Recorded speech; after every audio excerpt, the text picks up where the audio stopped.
126 కీర్తన. సియోనుకు తిరిగి వచ్చిన వారిని యెహోవా చెరలో నుండి రప్పించినప్పుడు మనము కలకనిన వారి వలె నుంటిమి. మన నోటి నిండా నవ్వుండెను, మన నాలుక ఆనంద గానముతో నిండి ఉండెను. అప్పుడు యెహోవా వీరి కొరకు గొప్ప కార్యములు చేసెనని అన్యజనులు చెప్పుకొనిరి. సియోనుకు తిరిగి వచ్చిన వారు దేవుని పట్టణమనబడే సియోను నుండి చెరపట్టబడి నానా విధములైన బాధలకు గురై, వేదనలకు గురై, శ్రమలకు గురై బానిసలుగా బ్రతికిన సమయంలో దేవుడు వారిని విడిపించినప్పుడు, తిరిగి మీ సియోను పట్టణానికి వెళ్ళండి అన్నప్పుడు వారు ఎంత ఆనందంతో మూటలు కట్టుకొని ఉరుకులు పరుగులతో దేవుడిని స్తుతించుచు, వారు దేవుని చేత దీవించబడిన జనమని, ఆశీర్వదించబడిన జనమని, దేవుడు తోడున్న జనులని చుట్టూన్న వారు చూస్తుండగా వారు పరుగు పరుగు పరుగు పరుగున సియోనులోనికి వచ్చినప్పుడు వారి నోటి నిండా ఏముందంట? ఏది నోటి నిండా నవ్వుంటే ఎలా నవ్వుతారో నవ్వండి.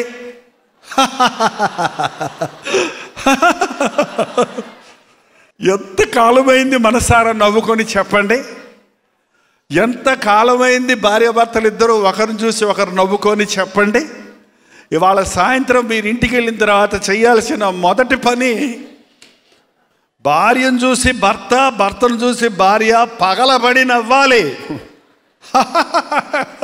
ఎంత సన్నగా ఉన్నవాళ్ళు ఎంత లావు అయిపోయామండి. పెళ్లి రోజు ఎట్టున్నావు, ఇప్పుడు ఇంటి అయిపోయామండి.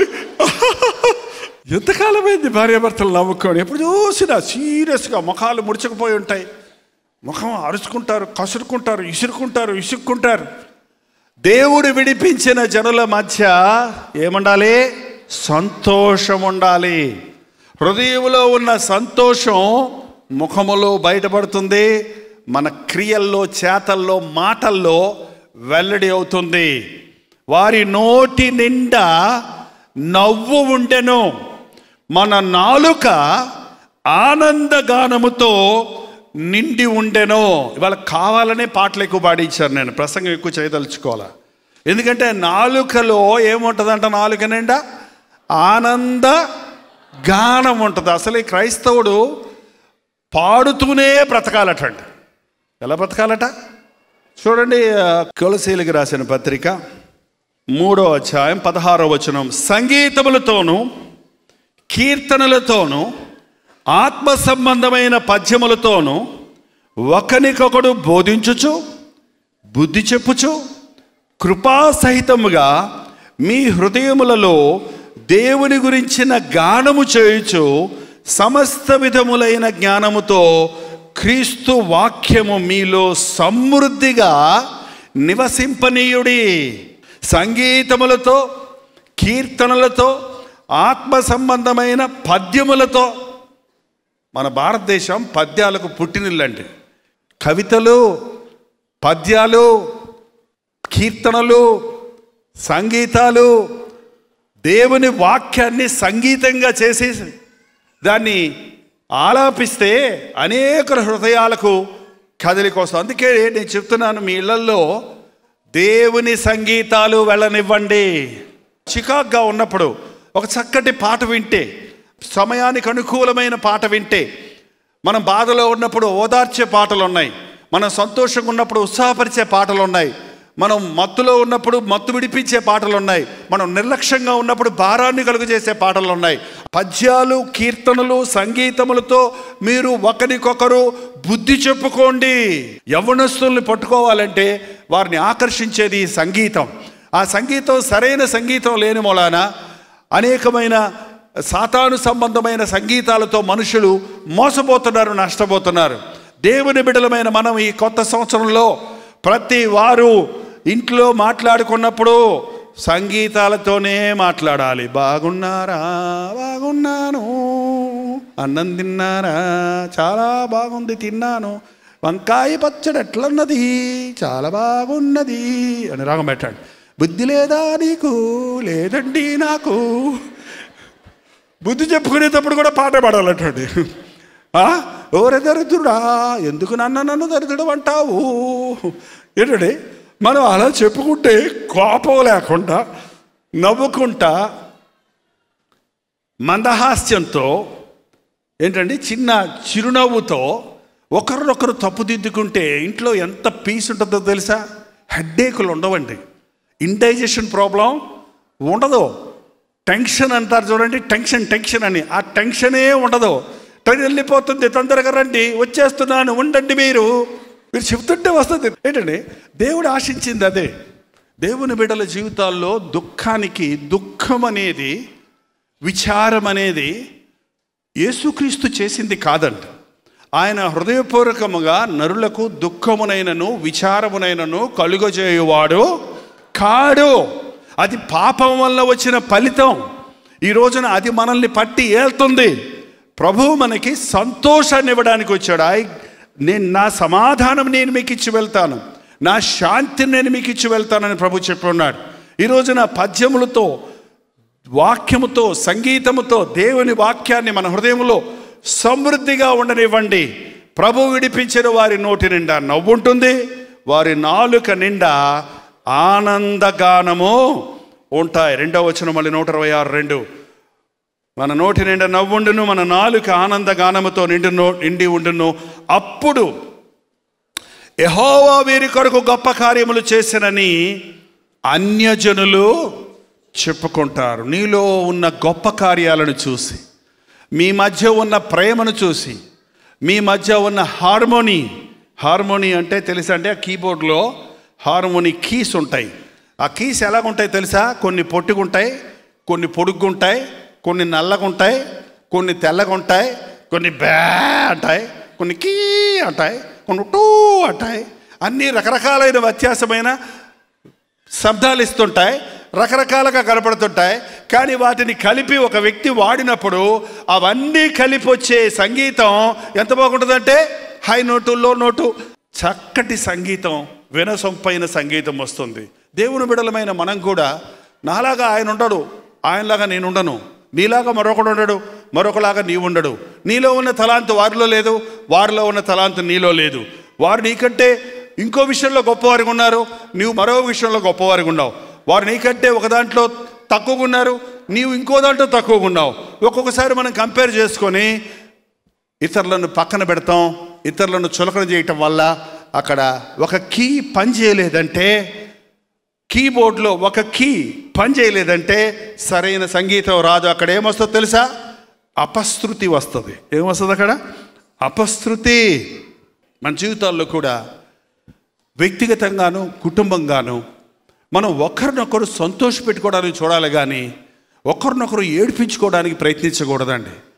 ఎప్పుడు ఇతరులను బాధ పెట్టవలసి వచ్చినప్పుడు ఆ బాధ ఏదో నీవు అనుభవించి అవతలి వారిని క్రీస్తునామంలో సంతోష పెట్టాలి అన్న మనసు మనం ఉన్న రోజున సమాధానంతో వర్ధిల్లుతాం. అప్పుడు మన చుట్టూన్న వారు యెహోవా వీరి కొరకు గొప్ప కార్యములు చేసి ఉన్నాడు. 3వ వచనం, యెహోవా మన కొరకు గొప్ప కార్యములు చేసి ఉన్నాడు. ఇక్కడ ఒక మాట గమనించండి. ముందు యెహోవా గొప్ప కార్యాలు చేశారని ఎవరు గుర్తించారు? మీరా వారా? వారు గుర్తించి చెప్పాకే నీకు గుర్తొచ్చిందంట. చూసారా? మనం చాలాసార్లు ఏసీలోనే ఉన్నోడికి ఎండ బాధ తెలుసా? ఆ వేడిలో ఎండలు లోపలికి రాగానే ఏసీ రూమ్లోకి రాగానే ఎలా అనిపిస్తుంది చెప్పండి? అబ్బా, దేవుడు మనకు గొప్ప కార్యాలు చేశాడు. ఇప్పుడు ఇందాక విప్పి చూపిస్తే, చెప్పుకుంటే, వివరిస్తే ఎంతమందికి వివాహాలు జరిగాయో, ఎంతమందికి బిడ్డలు పుట్టారో, ఎంతమంది గృహాలు కట్టుకున్నారో, ఎంతమందికి ఉద్యోగాలు వచ్చాయో, ఎంతమంది యాక్సిడెంట్ల నుంచి తప్పించబడ్డారో అన్నప్పుడు నాకే ఆశ్చర్యం వేసింది. దేవుడు ఎన్ని రీతులుగా మనల్ని తప్పిస్తున్నాడు, కాపాడుతున్నాడు. 4వ వచనం చూస్తే, మనము సంతోషభరితులమైతిమి. మనము చెప్పండి, దేవుని బిడ్డలు సంతోషంగా ఉంటే నీ ముఖంలో సంతోషం ఉంటే, నీ జీవితంలో ఆనందం ఉంటే, నీ చుట్టూన్న వాళ్ళు నీ దగ్గరకు వచ్చి వాడు ఏంటో ఎప్పుడు హ్యాపీగా ఉంటాడు, వాడికి ఏంటి ఎప్పుడు చీకు చింత లేదా, ఆమెకి ఎప్పుడు చూసినా భర్త తిట్టినప్పుడు కూడా అంత ఆనందంగా ఉంటుంది ఏంటి, ఎక్కడ చూడలేదు నేను ప్రపంచంలో, ముక్కదేంటి మూలగదేంటి మూతి ముడవదేంటి అని అన్నారమ్మా ఎప్పుడన్నా నిన్న ఎవరన్నా అన్నారమ్మా? ముట్టుకుంటే ముడుచుకుపోతారు కొంతమంది. ఏమనకరోయ్ గొడవ వస్తుంది, లేనిపోని గొడవ. మీరు తల్లులు అలా ఉంటే మీ పిల్లలు ఎలా తయారవుతారు తెలుసా? అలాగే తయారవుతారు. ఎలా తయారవుతారండి? మీ గుణగణాలే పిల్లల్లోనికి వస్తాయి. అందుకని పిల్లలు కలిగిన వారు మరింత జాగ్రత్తగా ఉండండి. యేసుక్రీస్తు నమ్మిన వారి జీవితాలలో సంతోషం ఉంటుంది. పాట పాడినప్పుడు మాత్రమే కాదు, ప్రార్థన చేసినప్పుడు మాత్రమే కాదు, జనవరి 1వ తారీఖు మాత్రమే కాదు, జీవితకాలం అంతా ఎవరు తీసివేయలేని సంతోషం మన హృదయాల్లో ఉండాలి. ఇంకో మాట ఉంది చూడండి, దక్షిణ దేశములో ప్రవాహములు పారునట్లుగా యెహోవా చెరపట్టబడిన వారిని రప్పించుము. ప్రవాహములు పారునట్లుగా గలగల గలగల గలగల గలగ ప్రవాహం పారటం మీరు ఎప్పుడన్నా చూసారండి? నీళ్లు పారటం గడగడగడగడగడ వెళ్ళిపోతున్నట్టుగా. చెరపట్టబడిన గుంపులు గుంపులు గుంపులు గుంపులు జనులట ఒక చీమల పొట్టలో నుంచి చీమలు గడగడగడగడ పోతాడే చూసారా? అలాగూ సాతాను చెరలో ఉన్న వారిని ప్రభు విడిపించినప్పుడు వారు గుంపులు గుంపులు గుంపులు గుంపులుగా సియోనులోనికి పరిగెత్తుకుంటూ వస్తున్నప్పుడు ఆ పాపపు బానిసత్వంలో నుంచి విడుదల పొంది, ఆ శాపాల నుంచి విడుదల పొంది, ఆ పాపాల నుంచి విడుదల పొంది, ఆ దుఃఖం నుండి విడుదల పొంది ప్రభు పిలుచుకున్న వారు ప్రభు రాజ్యంలో ప్రవేశిస్తున్న వారు ఎలా వస్తారు? గంతులు వేసుకుంటూ, నవ్వుకుంటూ, సంతోషంతో, కేరింతలు కొట్టుకుంటూ విడుదల పొంది ఉంటారు. సియోనులో నుండి విడిపించిన వారు ఎలాగో నవ్వుకుంటూ గంతులు వేసుకుంటూ ఎలాగో ప్రవాహంలాగా వచ్చారో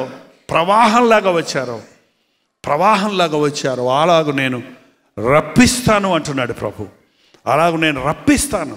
నువ్వు ఏదైనా గొప్ప వాటిని కావాలని ఎదురు చూస్తే దానికి you have to pay the price. అంటే ఏంటంటారు? నువ్వు అకస్మాత్తుగా ఒక ఒక ఒక ఒక స్టోర్లోకి వెళ్ళి ఓ మంచి పెద్ద టీవీ చూసి ఇది నాకు కావాలి అంటే ఏం చేయాలి? తీసుకెళ్ళండి సార్ అంటాడు. వాడికేంటి? ఎస్ సార్ చాలా బాగుంటుంది సార్, తప్పకుండా. వాడు తీసుకో అంటాడు. కానీ నువ్వేం చేయాలి అప్పుడు? డబ్బులు లేవయ్యా నాకు కావాలంటే, ఊరకి తీసుకెళ్తానంటే ఇస్తాడా? ఏంటండి ఇస్తాడా? నీకు గొప్ప పరిచర్య కావాలంటే గొప్ప త్యాగం కావాలి, గొప్ప విశ్వాసం కావాలి, గొప్ప భారం కావాలి. 5వ వచనం, కన్నీళ్లు విడుచుచు విత్తువాడు సంతోషగానముతో పంట కోసెదరో. కన్నీళ్లు విడుచుచు విత్తువాడు సంతోషగానముతో పంట కోస్తారు. ఒక రైతు ఒక బస్తాడు ధాన్యం విత్తితే ఎన్ని బస్తాలు కోస్తాడండి? 40 బస్తాలు. ఒక బస్తా విత్తితే ఎంత వస్తుందట? ఎండలో పాపం చొక్కా లేకుండా ఆ ఎండలో నిలబడి ఆ బురదలో నడుస్తూ ఆ బస్తాడు బియ్యం విత్తుకుంటూ పోతే అది మట్టిలో కూరుకుపోతుంటే అయ్యో మట్టిలో పడిపోయినాయే, అయ్యో వేస్ట్ అయిపోయిందే, అయ్యో ఈ గింజలు చచ్చిపోయినాయే. చచ్చిపోయిన గింజ ఏమవుతుందంటే మొలుచుకుంటూ వచ్చి పంట పండినప్పుడు 40 బస్తాల పంట, అంతకంటే ఎక్కువ పంట, 2 పంటలు పండిస్తారు కొందరు. అంత పంటను దేవుడిస్తున్నాడు. గింజలు తీసుకెళ్ళి తోవ పక్కన విసిరేస్తే పక్షులు చెట్టుకుపోతాయంట. ఏంటంటే ముళ్ళ తుప్పల్లో విసిరేస్తే అవన్నీ ముళ్ళ తుప్పలు అణిచివేస్తాయండి. ఎక్కడ నీ ఇన్వెస్ట్మెంట్? కన్నీటితో విత్తువాడు సంతోషముతో పంట కోస్తాడు. పిడికెడు విత్తనములు చేత పట్టుకొని, చదవండి, ఏడ్చుచు విత్తువాడు సంతోషగానము చేయుచు మోసుకొని వచ్చును. ఈరోజు ఈ కొత్త సంవత్సరం మీ చేతిలో ఉన్న దానిని, మీకిచ్చిన ఆదాయాన్ని, మీకిచ్చిన రాబడిని, దేవునికి చెందవలసినవి దేవునికి నమ్మకంగా ఇవ్వండి. కోల్గేట్ పేస్ట్ ఎంతమందికి తెలుసో చేయి చూపించండి. ఓకే, వినని వాళ్ళు ఎవరు లేరు. కోల్గేట్ అనేది ఒక మనిషి పేరు. అది ఒక అబ్బాయి పల్లెటూరు నుంచి పట్టణానికి సబ్బులు పేస్టులు చేసి పళ్ళపొడులు ఆ రోజుల్లో చేసి అమ్మటానికి ఒక ఓడలో వెళ్తున్నాడట. ఆ ఓడలో వెళ్తున్నప్పుడు కొన్ని నెలలు ఓడలో ప్రయాణం చేసేవారు. ఆ కెప్టెన్ యేసుక్రీస్తుని ఎరిగిన వ్యక్తి. ఆ అబ్బాయితో మాట్లాడి ఎక్కడికి వెళ్తున్నావంటే, మా ఊర్లో ఉద్యోగం లేదయ్యా, రాబడి లేదు, నాకు ఈ చిన్న పని వచ్చు, ఏదైనా పట్టణంలో వృత్తి చేద్దామని వెళ్తున్నాను అంటే అతనికి చెప్పాడు, మొదట యేసు ప్రభువుకి నీ హృదయం ఇమ్మని అతన్ని రక్షణలో నడిపించాడు. అతను రక్షించబడి ఆ ఓడలో ఉన్నప్పుడు మంచి ప్రార్థన విశ్వాసం నేర్చుకున్నాడు. ఓడ దిగేటప్పుడు ఆ నావికుడు చెప్పాడు, నీవు దేవుడి చేత ఆశీర్వదించబడుతున్నావు, నువ్వు వెళ్ళే చేసే పనులు సఫలమవుతాయి, నీ కార్యము ఆశీర్వదించబడుతుంది, కానీ ఒకటి మాత్రం గుర్తుపెట్టుకో, నీవు చేసే వ్యాపారం న్యాయమైందిగా ఉండనిమ్ము, నీవు చేసేటువంటి ఆ యొక్క పేస్టులు లేక ఆ సబ్బులు నాణ్యమైనవిగా ఉండనివ్వు, న్యాయమైనవిగా ఉండు, నాణ్యత కలిగి ఉండు, మరి ముఖ్యంగా నీ రాబడిలో 10% దేవునికి నమ్మకంగా చెల్లించు. న్యాయంగా ఉండు, నాణ్యత కలిగిన వాటిని సిద్ధం చేయి, నమ్మకంగా ఉండి ఇచ్చే విషయంలో అని చెప్పి పంపించాడు. అతను ప్రారంభించాడు. దేవుడు అతన్ని ఎట్లా ఆశీర్వదించాడంటే తప్పకుండా 10% 5 రూపాయలు అయితే 5 రూపాయలు తీశాడు, 100 రూపాయలు తీశాడు, 1000 రూపాయలు తీశాడు, 1,00,000 రూపాయలు తీశాడు. ఒక సమయం వచ్చేటప్పటికి కోల్గేట్ కంపెనీస్ ప్రపంచంలో అన్ని దేశాల్లోనూ కూడా, ఈ రోజున ఏ దేశం వెళ్ళినా మీరు కోల్గేట్ ఉంటుంది, అమెరికాలో వెళ్తే కోల్గేట్ పేస్ట్ ఉంటుంది, ఎక్కడికి వెళ్ళినా కోల్గేట్ ఉంటుంది. ఎందుకంటే అన్ని దేశాలలోనూ కంపెనీలు ప్రారంభించాయి. అతనికి రాబడి పెరిగే కొద్ది 10% ఇచ్చిన వాడు 2 అంతలు ఇచ్చేవాడు, 2 దశంభాగాలు 20% ఇవ్వటం ప్రారంభించాడు. ఇంకా అభివృద్ధి అయిపోయింది, చాలా డబ్బులు మిగిలిపోతున్నాయి. 50% దేవునికి ఇచ్చేశాడు, 50% దేవునికి ఇచ్చాడు. 50-50 ప్రభా, నాకు వచ్చిన రాబడిలో నీకు 50% నీ సేవకి, 50% నాకు అన్నాడు. ఇంకా పెరిగిపోతుంది. ఒక సమయం వచ్చేటప్పటికి అన్నాడు, ప్రభా నేను 10% తీసుకుంటాను, 90% నీ సేవకి అన్నాడు. ఈలోగా ఆ కంపెనీ అన్ని దేశాల్లో విస్తరించింది, అభివృద్ధి పొందింది. చివరి సమయం వచ్చేటప్పటికి, ఒక సమయం వచ్చేటప్పటికి అన్నాడు, ప్రభా అంతా నీకే, అంతా నీకే అని చెప్పి ఆ కంపెనీస్ని రిజిస్టర్ చేసి అది దేవుని సేవ కొరకు అంకితం చేసేసాడు. ఆయన మరణించి వెళ్ళిపోయాడు, కానీ ఆయన లేడు, ఇప్పుడు మరణించాడు ఎప్పుడో. కానీ కోల్గేట్ కంపెనీ జరుగుతూనే ఉంది. కారణం ఏంటంటే అది దేవుని సేవలో, దేవుని సేవ కొరకు అప్పగించిన, మనుషుల చేతుల్లో అప్పగించిన ఒక యంత్రాంగంగా పోతూనే ఉంది. దేవుని పరిచర్యకు ఆ కానుకలు వాడబడుతూనే ఉన్నాయి. కొంచెముగా నమ్మకంగా ఉంటే అత్యధికంగా ఆయన ఇచ్చేవాడిగా ఉన్నాడు. ఈ రాత్రి నీవు చేయవలసిన తీర్మానాల్లో ఒక తీర్మానం ఏంటంటే, ప్రేమతో మీ బిడలను ప్రభు దగ్గరకు తీసుకొని రండి. ఎవరిని డిస్మిస్ చేయొద్దు, ఎవరు పనికిరాని చెప్పొద్దు, ఎవరిని భ్రష్టులని మనకు దేవుడు ఇవ్వలేదు. మన బిడ్డలను మరణం కోసం మనం కనలేదు, మరణం కోసం మన బిడ్డలను కనలేదు, మరణము కోసం మన బిడ్డలను కనలేదు. సాతానికి అప్పచెప్పడానికి మనకి దేవుడు బిడ్డలను ఇవ్వలేదు, నరకంలో కాలటానికి దేవుడు మనకు బిడ్డలను ఇవ్వలేదు. మన కుటుంబాలు మారాలి, మన బిడ్డలతో దేవుణ్ణి వెంబడించాలి, మన రక్త సంబంధులందరూ మారాలి, నా దేహ సంబంధులందరూ మారాలి, నా ఊరి వారందరూ మారాలి. ఆ ఆశ, ఆ భారం ఈ రోజుల్లో మన సంఘంలో తరిగిపోయిందండి. ప్రేమ చల్లారినప్పుడు ఆత్మల భారం పోతుంది, ప్రేమ చల్లారినప్పుడు ప్రభువుకి ఇచ్చే విషయంలో వెనకబడతాం. ఒక మాటలో చెప్పాలంటే ఈ కొత్త సంవత్సరంలో మనకు అత్యవసరమైంది ఏంటంటే ప్రేమ. ఏంటంటే ప్రేమ. ఏంటంటే ప్రేమ. ప్రేమ శాశ్వత కాలముండును, ప్రేమ అన్నిటిలో శ్రేష్టము. ప్రేమ శాశ్వత కాలముండును, ప్రేమ అన్నిటిలో శ్రేష్టము. మన 2 చేతులు ఎత్తి ప్రభు సన్నిధిలో ఆ కలువరి ప్రేమతో మా హృదయాలు నింపున ఆయన, ఆశ్చర్యకరమైన ప్రేమతో మా హృదయాలు నింపున ఆయన, మా కన్నీరు తుడువున ఆయన, మా కరువును తీసివేయి ప్రభువా, మా శాపమును కొట్టివేయిన ఆయన. ఈ కొత్త సంవత్సరం ఒక్కరోజు కాదు, రాబో 365 రోజులు ఆనందించే రోజులుగా చేయి నాయన, ఆనందించే రోజులుగా చేయి ప్రభువా, సమృద్ధి కలిగిన దినములుగా చేయి నాయన. కీడు నుండి తప్పించబడే రోజులను మాకు దయచేయి నాయన. మాకు సంపదలు కాదు, ఆత్మల సంపద దయచేయి నాయన.